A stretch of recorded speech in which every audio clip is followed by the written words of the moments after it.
So in this case, let's just quickly walk through all of these things that are happening here. So in this case, you have security objectives, which are pretty much like high-level security goals, right? Security goals for the project. These are like management level directives for what needs to be done for this particular project. So in this case, you'll see that since this is an expense management system, a lot of the security objectives are based on integrity and non-repudiation of expense data, which is very pertinent because this relates to expense management and this can have.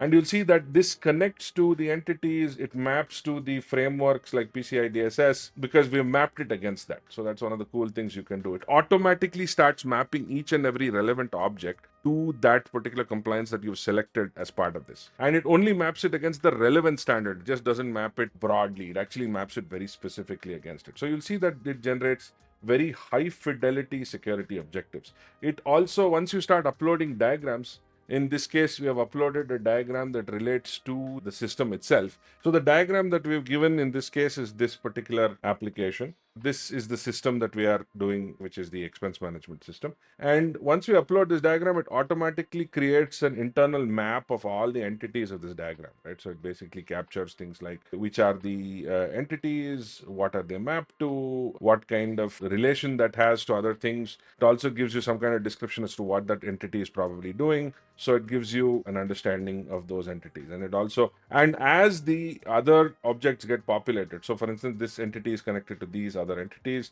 it is relevant to these threat scenarios and it's relevant to these countermeasures. So you'll actually see that just by capturing the entity itself, you are able to get a full rundown of the threat scenarios associated with that entity. So you actually have threat scenarios, the entire model for that entity itself as you go through it. So it's a very relation-based process that makes it very powerful and gives you very strong abilities to link back and forth, move back and forth across different objects. The other thing that we have is data dictionary, which means that this is the list of sensitive information assets that are stored, processed, transmitted by the system. Now, this is again inferred by the AI using our reasoning capabilities. This is not something that you have to feed in. Now, at any given point in time, if you want to improve something, you can either manually intervene and add your own data dictionary entry or any object entry that you want, or you can also improve with AI and say that, okay, I want you to change this to include this or something like that. Change this to include some additional requirement. So in this case, you'll see that it has captured all of these as part of the data dictionary entries, and which is pretty relevant simply because it has identified all of this and it has inferred from this that, okay, these are the likely things that can happen. For instance, the diagram didn't include anything around CI/CD, but it's inferred that this is obviously being deployed from some kind of CI/CD, that it's going to be pulled from a registry. So naturally, there needs to be some registry credentials and secrets that are pulled from a CI/CD system, which is very relevant. It's not directly given by the documents, it's not in the diagram, but it has inferred it because it has used that recursive questioning approach to behave like a human security expert. So that makes it really powerful. By the way, this entire process takes about 30 to 35 minutes, especially for a mid-size application. If it's a very large application, it might take a little bit more, but in this case, it typically takes anywhere between 20 and 40 minutes, give or take, to do this entire thing. Then you have threat scenarios. So threat scenarios is where it essentially creates very specific, relevant threat scenarios for that particular system. So in this case, you will see that it is using a MongoDB database, which is actually what it is. And you'll see that it doesn't give you generic threats like SQL injection. It says NoSQL injection. And it also is able to identify very specific threat scenarios for MongoDB. This is simply because Security Review is loaded with a massive security knowledge base database of a lot of common products and languages and frameworks that are used, and it pulls this data from that security knowledge base. So it also has the latest intelligence, the latest knowledge from those vendor knowledge bases that it's able to pull and use. So you'll see that it gives you very specific recommendations or very specific threat scenarios and, of course, countermeasures as you go into it, about what those threats are, what they can be categorized as, and all of this is automatic, right? You don't need to do anything. It automatically is generated by the system. So in this case, it says that this MongoDB NoSQL injection affects these entities. So you'll see that the users are directly impacted, expense report API is impacted, this is impacted. So you'll see that the impact aspect of that particular threat scenario is also captured. The threat scores are captured based on these parameters. So exploit feasibility, damage magnitude, and so on. And you'll see all of these sort of things coming up as part of this. So this is the threat scenarios.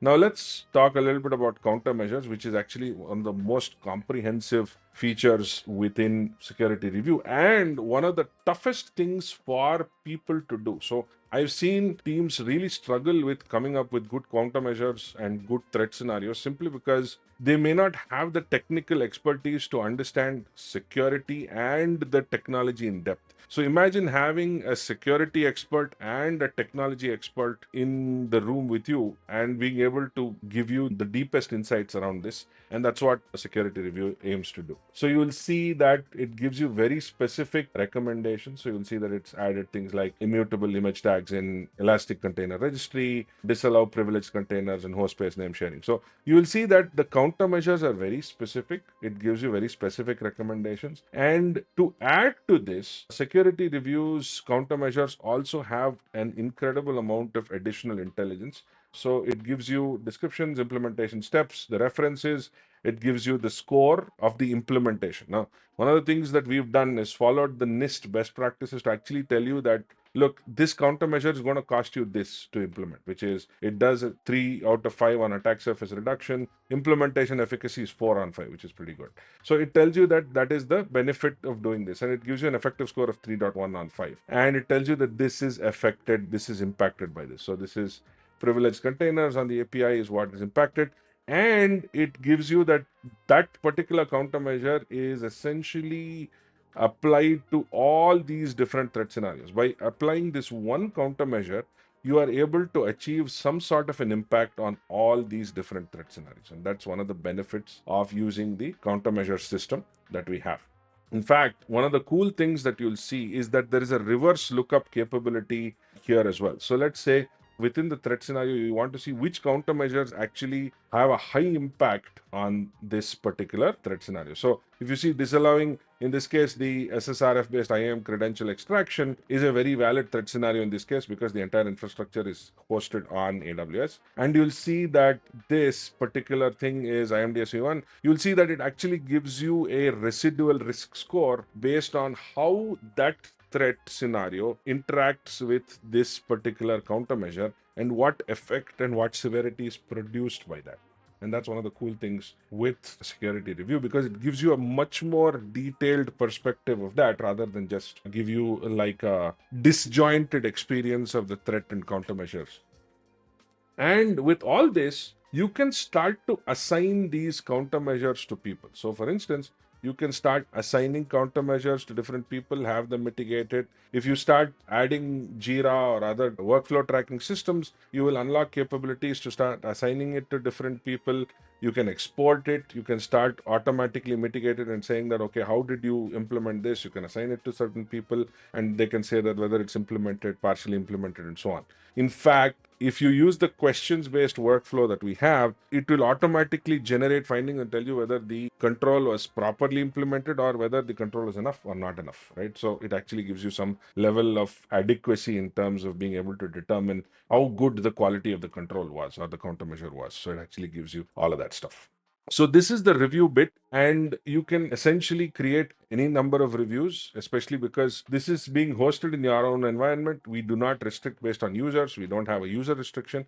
We have a review based restriction. So you'll essentially have X number of reviews and you can access those reviews and start working on those reviews as part of this.